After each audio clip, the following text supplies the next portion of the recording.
నమస్కారం శ్రీ సత్య ప్రేక్షకులకి శుభోదయం. నేను నారాయణ రెడ్డి. మనం దినపత్రికలోని ప్రధాన వార్తలను విశ్లేషించుకునే కార్యక్రమం కాఫీ టైమ్ సిప్ అండ్ సికి స్వాగతం. ఈరోజు మనతో ఉన్నారు సీనియర్ జర్నలిస్ట్ పొన్నూరు వెంకట శ్రీనివాసులు గారు. మరి వారిని అడిగి దినపత్రికల్లో ప్రధాన వార్తలు ఏంటో ఒకసారి చూద్దాం. నమస్కారం గురుగారు. Good morning. Very good morning and welcome to coffee time. Thank you. ఒకసారి హెడ్లైన్ చూద్దాం, ఆ తర్వాత మనం డిస్ట్రిక్ట్ న్యూస్. ఓకే సార్, ముందుగా సాక్షిలో చూద్దాం. మట్టిలో మాణిక్యాలకు మెరుగు, గ్రామీణ క్రీడాకారులను గుర్తించడంలో సర్కారు నూతన వరవడి. రాష్ట్రంలో ఆడుదాం ఆంధ్రాతో వెన్నుతట్టి ప్రోత్సహిస్తున్న ప్రభుత్వం. ఆడుదాం ఆంధ్ర గురించి. ఇక సై అంటే సై, టీడీపీ జనసేన నేతల మధ్య పొత్తు కుంపట్లు, నియోజకవర్గాల్లో గొడవలకు దిగుతున్న ఇరు వర్గాలు. ఇళ్ల పట్టాల రిజిస్ట్రేషన్లు చరిత్రాత్మకం, ఇప్పటికే 6.5 లక్షలకు పైగా రిజిస్ట్రేషన్లు పూర్తి, రోజుకు 1,00,000 రిజిస్ట్రేషన్లు. ఇక ఇవి సార్ సాక్షిలో వచ్చిన ప్రధాన వార్తలు.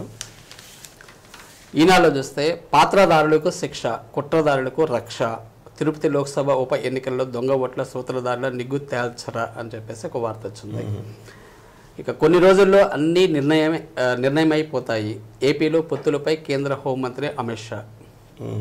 ఇక పీడీ ఖాతాల మాయాజాలం, 2022-23లో 69,377 కోట్ల ఖర్చు నిర్దిష్ట ప్రమాణాల మేరకే అయిందా? రాష్ట్ర వివరాల కోసం నిరీక్షిస్తున్నాం, లెక్కల ఖరారు నేపథ్యంలో వెల్లడించిన కాగ్. ఇక ప్రభుత్వ నిర్లక్ష్యానికి గిరిజన యువతి బలి, కలుషిత నీరు తాగి అనారోగ్యంతో గుంటూరులో మృతి అనే ఒక వార్త వచ్చింది. ఇక ఘోర రోడ్డు ప్రమాదం, ఇది నేను అసలు మామూలుగా లేదు సార్. 2 లారీలు ట్రావెల్స్ బస్సు ఢీకొని దాదాపు 7 మంది పైన మరణించారు. కావల వద్ద మినీ లారీ ప్రైవేటు బస్సును ఢీకొట్టింది. సో 7 మృతి, 25 మందికి తీవ్ర గాయాలు. ఇక నేటి నుంచి లోకేష్ శంకారావం, ఇచ్చాపురం నుంచి ప్రారంభం, తొలి విడతలో ఉత్తరాంధ్రలో 31 నియోజకవర్గాల్లో పర్యటన. ఇక ఈపీఎఫ్ వడ్డీ రేటు 8.25% ఖరారు చేసిన సిబిటి, 3 ఏళ్లలో ఇదే అత్యధికం, త్వరలో ఆర్థిక శాఖకు సిఫార్సు. ఇవి ఈనాడులో వచ్చిన ప్రధాన వార్తలు. చివరిగా ఆంధ్రజ్యోతిలో చూస్తే హార్సీ లీ హిల్స్ చేరిన యాత్ర, సొంత సినిమా దర్శక నిర్మాతకు రెమ్యునరేషన్, హార్సీ రిహార్స్లో 2 ఎకరాలు కట్టబెట్టేందుకు రెడీ అని చెప్పేసి ఒక వార్త వచ్చింది.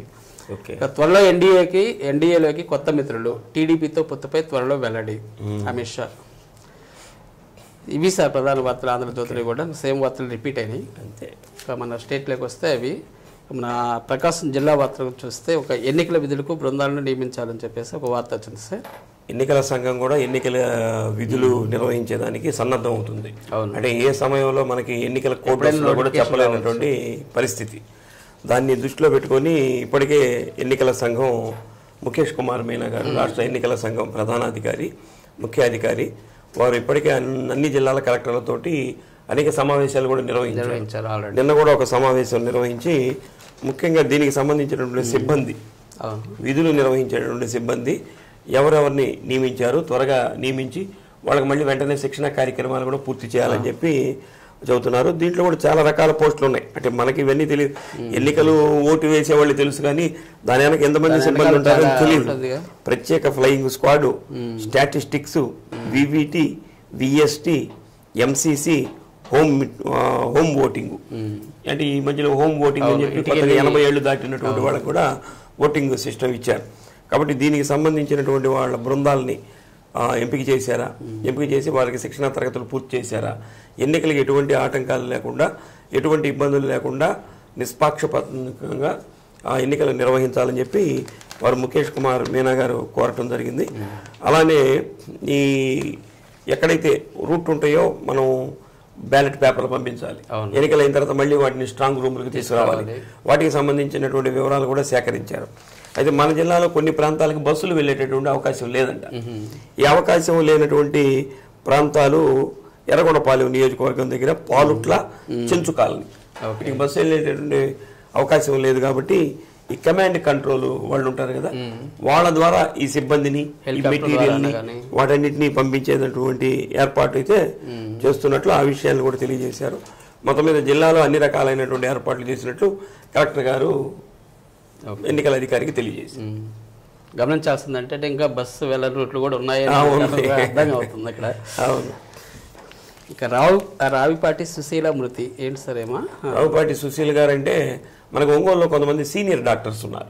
సీనియర్ డాక్టర్స్ అంటే ఒక 60 ఏళ్ల నుంచి సర్వీస్ చేస్తున్నారు. దానిలో రావిపాటి ప్రసాద్ గారు ఒకడు, అంటే జయశేఖర్ డాక్టర్ గారు అంటే తెలుస్తుంది ఇప్పుడు మనకి, Prasad multi speciality hospital Nellore bus stand దగ్గర. ఆయన కూడా ఒక సీనియర్ డాక్టర్. ఆయన మండవ నరసింహారావు గారు, జక్రయ్య గారు, రాంబాబు గారు, ఇట్లా కొంతమంది మనకి రాఘవాచార్యులు గారు, అట్లానే మనకి వెంకటరమణ హాస్పిటల్ వెంకటరమణరావు గారు, వీళ్ళందరూ ఒక తరం డాక్టర్స్ అనమాట. అంటే వీళ్ళందరూ కూడా ఏంటంటే ప్రజల డాక్టర్లుగా గుర్తింపు పొందిన వాళ్ళు. ఇప్పటికి కూడా మనం వెళ్తే వాళ్ళు చక్కగా మనల్ని కాసేపు కూర్చోబెట్టి మనతో మాట్లాడి మనకి ఎక్కువ మందులు లేకుండా కూడా వైద్యం చేసేవాళ్ళు. అలా ప్రసాదరావు డాక్టర్ గారు కూడా మంచి డాక్టర్. వాళ్ళ సతీమణి పాపం మొన్న చనిపోయారు.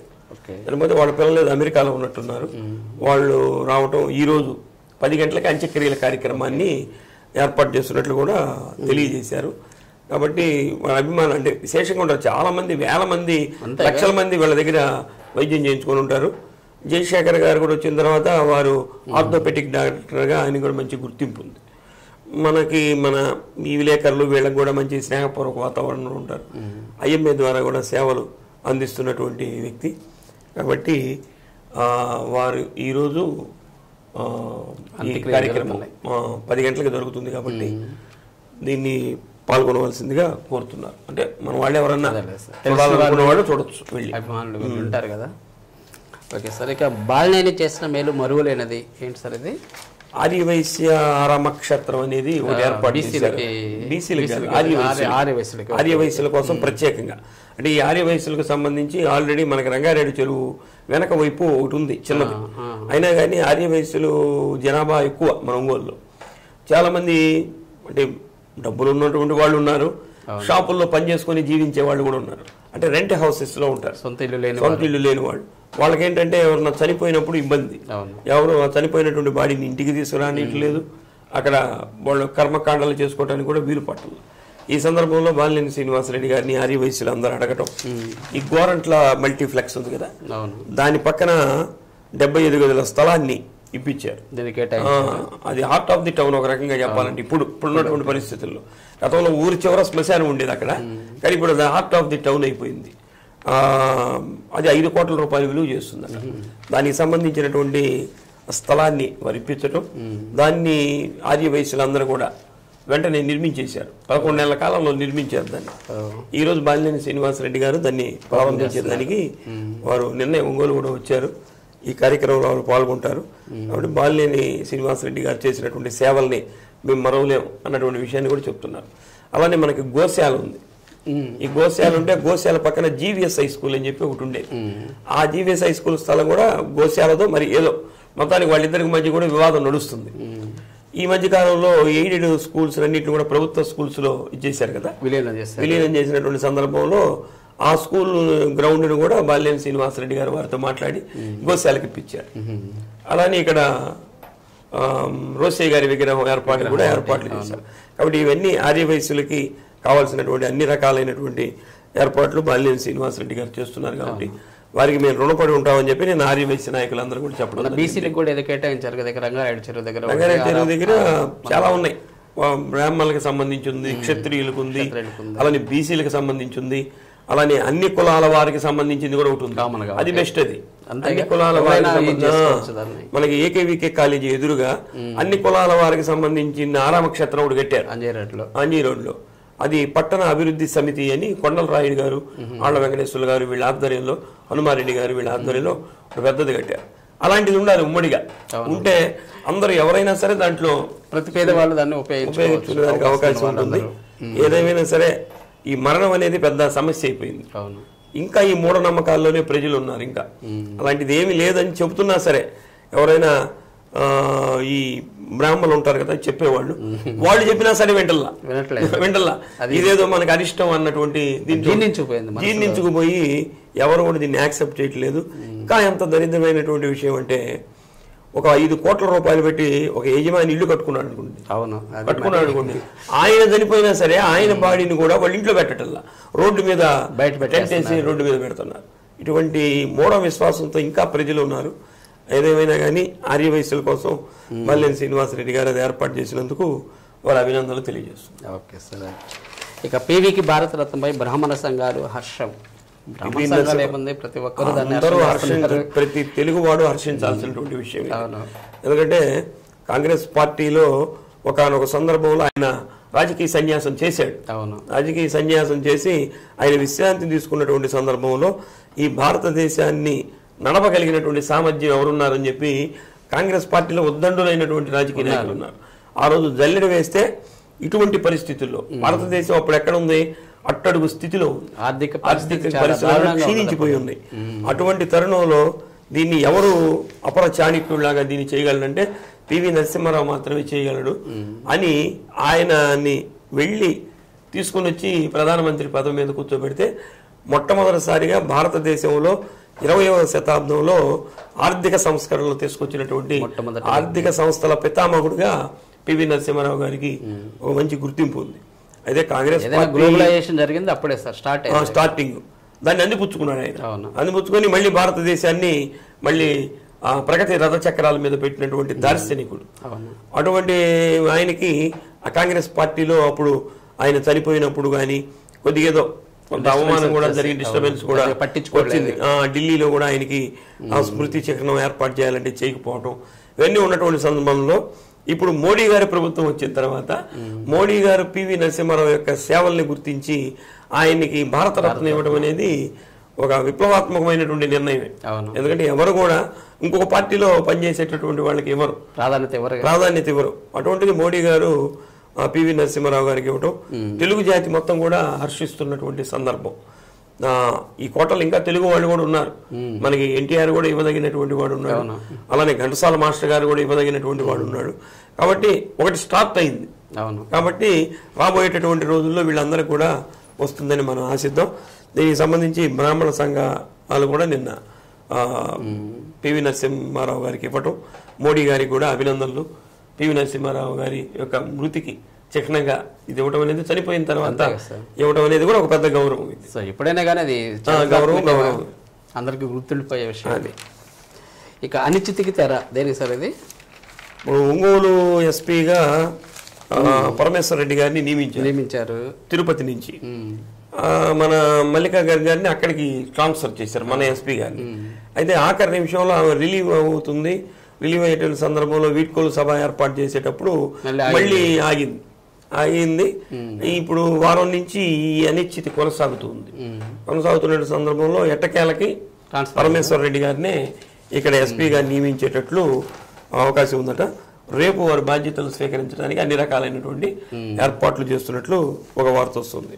కాబట్టి పరమేశ్వర రెడ్డి గారు రేపటి నుంచి జిల్లా ఎస్పీగా బాధ్యతలు స్వీకరించబోతున్నారు అని ఉంది. ఇంకా రేపటిదాకా టైం ఉంది కాబట్టి వాతావరణం ఏం జరుగుతుందో చూడాలి. సార్ ఒంగోలు తహసీల్దార్ బాధ్యతల స్వీకరణ అందరినీ మార్చారు. ఒంగోలు తహసీల్దారులుగా కూడా ఇద్దరిని ప్రకటించారు ఇంతకుముందు. ప్రకటించే వాళ్ళిద్దరు ఎందుకనో రాలా విధులు నిర్వహించడానికి. మరి మొత్తం మీద సుజన్ కుమార్ గారు ఒంగోలు మండల తహసీల్దార్గా ఆయన బాధ్యతలు చేపట్టాడు. ఎట్టకేలగా ఆయన చేపట్టాడు. కాబట్టి ఈ సార్వత్రిక ఎన్నికలు అంటే ప్రధానం ఒంగోలు తహసీల్దార్ అంటే ఒంగోలు కేంద్రంలో ఎప్పుడు మంత్రులు అన్ని రకాలైనటువంటి అధికారులు ప్రోటోకాల్ పాటించాల్సినటువంటి అవసరం ఉంది ఇక్కడ ఉన్నటువంటి తహసీల్దార్కి. కాబట్టి ఒక రకమైన కత్తి మీద స్వామి అయినా కానీ ఈ సుజన్ కుమార్ గారు బాధ్యతలు స్వీకరించారు. ఎన్నికలు అయిపోయిన దాకా ఉంటారు వీళ్ళు. ఎన్నికలు అయిన తర్వాత మళ్ళీ వీళ్ళ ప్లేసులకి వీళ్ళని పంపిస్తారు. మన జిల్లాకు వచ్చే వాళ్ళని మళ్ళీ ఉంటారు కాబట్టి మార్పులు చేర్పులు జరుగుతాయి. ఇది ఎన్నికల ప్రక్రియలో జరిగినటువంటి కార్యక్రమం. అంటే రెవెన్యూ సిబ్బందిని మారుస్తారు, అలానే పోలీసు సిబ్బందిని కూడా మారుస్తారు. ఇక్కడ ఎన్నికల కమిషన్ ఆదేశాల ప్రకారం మారుస్తారు.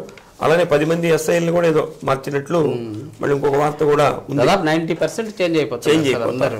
మన జిల్లాలో ఉన్నటువంటి వాళ్ళు మార్చి 10 మంది ఎస్ఐలే అటాచ్మెంట్ అని కూడా ఇచ్చారు. Okay sir. ఇక పిల్లల ఆనందమే ప్రగతికి మార్గం. నిన్న 2 రోజుల పాటు బాగా జరిగినట్టుంది. పిల్లల వాతావరణంలో చాలా ఆనందోత్సాహాల నడుమ దాన్ని ఏమంటారు బాలోత్సవం చిల్డ్రన్స్ ఫెస్టివల్ జరుగుతుంది. First time Ongole. అంటే ఇప్పటికే ఈ బాలోత్సవ కమిటీలు అని చెప్పి ఖమ్మంలో, హైదరాబాద్ లో, విజయవాడలో, మనకి ఆంధ్ర రాష్ట్రంలో అనేక ప్రాంతాల్లో కూడా నిర్వహించడం జరిగింది. దీన్ని మనకి ఇక్కడ ఉన్నటువంటి జేబీవి జన విజ్ఞాన వేదిక, ఈ ఇక్కడ ఉన్నటువంటి వామపక్ష పార్టీలు అంటే ముఖ్యంగా సిపిఎం పార్టీ వాళ్ళలో ఉన్నటువంటి సభ్యులందరూ కూడా ఒక బాడీగా ఏర్పడి ఆహ్వాన సంఘంగా ఏర్పడి కార్యక్రమాన్ని నిర్వహించారు. 2 రోజుల పాటు 4-5 మంది పిల్లలు పాల్గొన్నారంటే చిన్న విషయంగా private schools, public schools, government schools అందరినీ జిల్లా వ్యాప్తంగా వచ్చారు. 4,000 మంది రావడం అంటే చిన్న విషయం ఏం కాదు. అయితే దీంట్లో అన్ని రకాలైనటువంటి పోటీలు పెట్టారు. అంటే క్విజ్ పోటీలు పెట్టారు, డ్రాయింగ్ పోటీలు పెట్టారు, డ్యాన్స్ పెట్టారు, ఏకపాత్రలు పెట్టారు, మైమ్ పోటీలు పెట్టారు, అట్లా ఆటల పోటీలు పెట్టారు.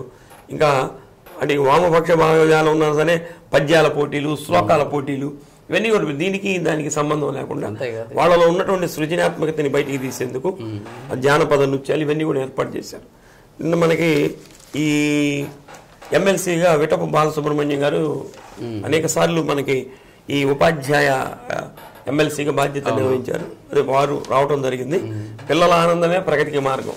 పిల్లలు ఎప్పుడైతే ఆనందంగా ఉంటారో ఆ ఆనందంలో నుంచి చక్కగా చదువుకుంటారు. ఆ చదువుకోవడం ద్వారా క్రియేటివిటీ పెరుగుతుంది. వాళ్ళు చక్కగా ఉన్నత స్థితికి వచ్చేదానికి అవకాశం ఉంది. కాబట్టి ఈ బాలోత్సవాన్ని నిర్వహించినటువంటి కమిటీ సభ్యుల్ని వారు అభినందనలు తెలియజేశారు. ఎప్పుడు నిర్వహిస్తుండాలి సార్? ప్రతి సంవత్సరం 3 months కంటే కొంత వ్యయంతో కూడింది. ఇప్పుడు 10-15 లక్షల రూపాయలు ఖర్చు అవుతుంది. ప్రతిసారి నిర్వాహకులు అందరి దగ్గరికి వెళ్ళి అడగాలంటే ఇదొక పని ఉంది వాళ్ళకి. ప్రభుత్వమే చేయాలి. ప్రభుత్వం చేయాలంటే ప్రభుత్వం ద్వారా ఏం చేస్తారంటే నవంబర్ 14వ తేదీ బాలల దినోత్సవం అని చెప్పి గ్రంథాలయ వారోత్సవాలు వారం రోజుల పాటు చేస్తారు. వాళ్ళు దాంతో సరిపుచ్చుతారు. దీన్ని కూడా బటన్ నొక్కితే సరిపోయేది కదా, 6 నెలలకు ఒకసారి. దీన్ని కూడా ఒక ఉత్సవం లాగా చేయడానికి ప్రభుత్వాలు ముందుకు వస్తే మంచిది. అయితే ఇప్పుడు ఆడుదాం ఆంధ్ర అన్నది కూడా పెడుతున్నారు కాబట్టి దాంట్లో యువకుల్ని వీళ్ళని కూడా మిళితం చేస్తున్నారు. కాబట్టి ఆడుదాం ఆంధ్ర లాగానే ఈ ఫెస్టివల్ కూడా ఒకటి పెడితే మంచిది. చాలా చక్కగా ఉంటుంది సార్. నన్ను మా పాప కూడా వెళ్ళదు, చాలా హ్యాపీగా ఫీల్ అయింది. అవును. ఇక సేవా సింహాలు, భారతరత్నాలు. భారతరత్నాలు మన పివి నరసింహారావు గారికి ఇవ్వటమే కాకుండా ప్రతి సంవత్సరం ఏం చేస్తారంటే భారతరత్న ఒకళ్ళకే ఇస్తారు. జనరల్ గా ఒకళ్ళకే ప్రకటిస్తారు. అంటే అత్యున్నతమైనటువంటి పురస్కారం భారతదేశంలో, దాన్ని ఒకళ్ళకే ప్రకటిస్తారు. పద్మ విభూషణ్ ఉంది దాని తర్వాత. అది ఆ పద్మ విభూషణ్ మొన్న వెంకయ్య నాయుడు గారికి ప్రకటించారు, చిరంజీవి గారికి ప్రకటించారు. అది 2వ అత్యుత్తమ పురస్కారం. ఇది భారతరత్న అత్యుత్తమైనటువంటి పురస్కారం. అద్వానీ గారికి మొదట ప్రకటించడం జరిగింది. తర్వాత ముగ్గురు మరణించిన వారు ప్రకటించారు. దాంట్లో మన పివి నరసింహారావు గారు ఇప్పుడు మనం చెప్పుకున్నట్లు ఆర్థిక సంస్కరణలకి అయిన పితామహుడు. అలానే చౌదరి చరణ్ సింగ్, ఈయన కూడా దేశానికి ఈ రైతుల ప్రయోజనాల కోసం విశేషంగా కృషి చేసినటువంటి రైతు బాంధవుడు, దార్శనికుడు ఆయన. వీళ్ళందరూ కూడా వీళ్ళ జీవితాలు వీటి కోసం వెచ్చించినటువంటి, సమాజం కోసం వెచ్చించినటువంటి వాళ్ళు. అలానే స్వామినాథన్ గారు కూడా అనేక సంస్కరణలు దేశానికి ఆర్థికంగా బలోపేతం చేయడానికి, అలానే ఈ రైతుల పక్షాన ఇవన్నీ సంస్కరణలు చేయడానికి ఆయన కూడా నిరంతరం కృషి చేసినటువంటి వ్యక్తి. ఇటువంటి వారిని గుర్తించి తీసుకురావడం అనేది ఒక గొప్ప నిర్ణయం మోడీ గారు తీసుకున్నారు. అలానే బీహార్లో ఠాకూర్ అనుకుంటా ఆయన పేరు. బీహార్లో ఆయన ఒక అద్భుతమైనటువంటి నాయకుడు. ఆయన జీవితాన్ని కనుక మనం చదివితే చాలా ఆశ్చర్యకరం కలిగింది. అటువంటి వాడికి కూడా ఇచ్చారు, ఆయన కూడా ఇచ్చారు. అటువంటి మంచి ప్రయోగం. 5గురికి ఈ సంవత్సరం 5గురికి ఇవ్వడం అనేది మంచి నిర్ణయం. మట్టిలో మాణిక్యాలు లాగా వాళ్ళు దేశానికి ఎంతో సేవ చేసిన మట్టిలో మాణిక్యాలు లాగా ఉన్నారు. మరికొందరికి స్ఫూర్తినిస్తారు. కాబట్టి మోడీ గారికి అన్ని రాజకీయ పార్టీలకి రహితంగా అందరూ కూడా అభినందనలు తెలియజేస్తున్నటువంటి సందర్భం. నిన్న TV9లో కూడా దీని మీద ఒక ప్రత్యేక పాజిటివ్గా పంచాస్త్రాలు అన్నటువంటి పేరుతోటి ఒక 5గురికి ఇవ్వటం ద్వారా మోడీ గారు ఎటువంటి చిత్రత ప్రకటించాడు అన్నటువంటి మంచి స్టోరీ కూడా ఇచ్చారు. ఏదైనా అందరిలో ఒక మంచి అది దీనికి సంబంధించి మనకి రంగా కిసాన్ సంస్థ అని ఉంది కదా, రైతు సంఘ నాయకులు, వాళ్ళందరూ కూడా హర్షాన్ని వ్యక్తం చేసి ఈ 3గురికి ఇవ్వటం పట్ల వారు కూడా సేవా సింహాలు, భారతరత్నాలు అని వాళ్ళు కూడా నివాళులు అర్పించారు. మంచిది సార్. ఇక నేడు ఘంటసాల వర్ధంతి సార్. ఘంటసాల మాస్టర్ గారి వర్ధంతి. ఘంటసాల మాస్టర్ గారు కూడా భారత రత్న లిస్ట్ లో ఉన్నాడు.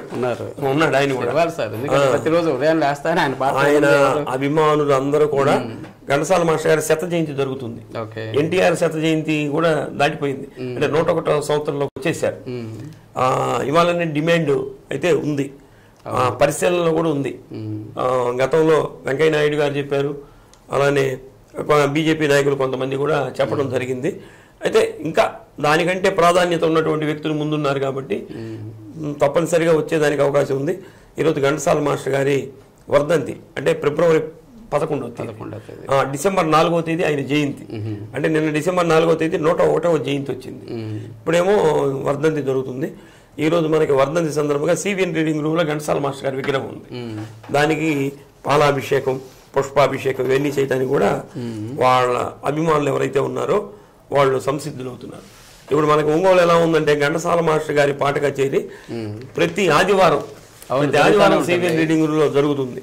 ఇప్పుడు ప్రతి ఆదివారం కూడా దొరక్క, అంటే ఘంటసాల మాస్టర్ గారి మీద అంటే అంత ప్రేమ ఎందుకని మనకి అయితే అర్థం కావట్లేదు, కానీ ప్రతి శనివారం కూడా బుక్ అయిపోతుంది సివిఎన్ రీడింగ్ రూమ్. నిన్న కూడా జరిగింది ఘంటసాల మాస్టర్ గారి 101వ జయంతి వేడుకలు. ఇవాళ కూడా ఒక కార్యక్రమం ఉంది. నిన్న ఇంకా ఎన్టీఆర్ కళాక్షేత్రంలో కూడా జరిగింది. మరి ఘంటసాల మాస్టర్ గారికి అంతటి ఖ్యాతి ఎలా వచ్చిందో, అందుకనే ఆయన గాన గంధర్వుడు అని కూడా అన్నారు. ఘంటసాల మాస్టర్ గారికి మనం కూడా ఘనమైనటువంటి నివాళులు అర్పించేవాళ్ళు. తప్పకుండా sir. Okay sir, thank you very much sir. ఈరోజు కొన్ని ముఖ్యమైన అంశాల మీద చక్కటి విశ్లేషణ అందించారు. Thank you. మరి చూశారు కదండి ఈనాటి coffee talk SIP and say కార్యక్రమం. తిరిగి రేపు ఉదయం 8:30 శ్రీ సత్య న్యూస్లో మరిన్ని తాజా వార్తలతో మీ ముందుంటాం. అంతవరకు చూస్తూ ఉండండి శ్రీ సత్య నెట్వర్క్. నమస్కారం.